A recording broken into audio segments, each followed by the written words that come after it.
Paano ba ako umabot sa ganito? Dear Utang Seria, kumusta? Ako'y 29 na babae at nagdadala ng 35 milyong utang sa aking balikat.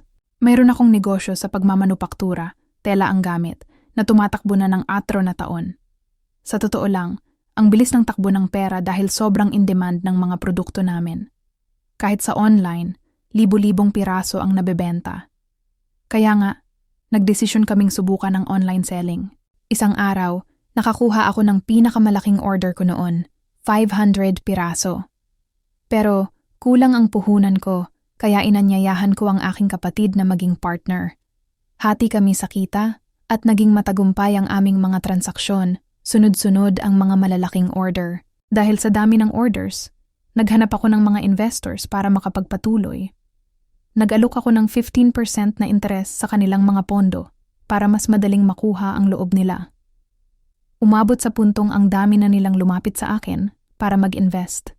Natuwa ako sa pagpasok ng pera, pero hindi ko alam na ang lahat ng kinikita ko ay napupunta na sa mga investor.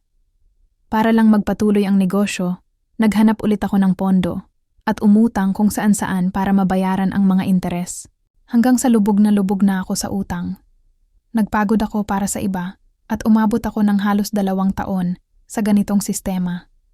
Nakapagbigay na ako sa kanila ng interes na doble o triple pa sa kanilang na-invest. Pero dumating ang panahon na bumagsak ang negosyo.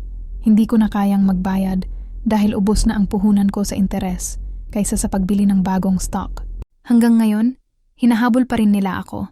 Kahit alam nilang doble o triple na ang nakuha nila sa akin. Parang nasayang lang lahat ng pagod ko at ako pa ang nagmukhang scammer dahil sa maling desisyon ko. Ngayon, tadtad ako ng kaso. Sana ito'y maging babala sa iba na may lumalagong negosyo. Mamili kayo ng mga taong paiikutan nyo. Hindi lang puro saya, kundi sa hirap, doon mo makikita ang tunay na kulay ng mga tao. Pero sa kabila ng lahat, lalaban ako dahil alam kong pinalago ko ang negosyo. Kahit na inubos ito ng mga luho at pagsusugal ng iba, kahit patuloy niyo akong i-down, babangon akong muli at kayang-kaya kong muling umusbong sa negosyo.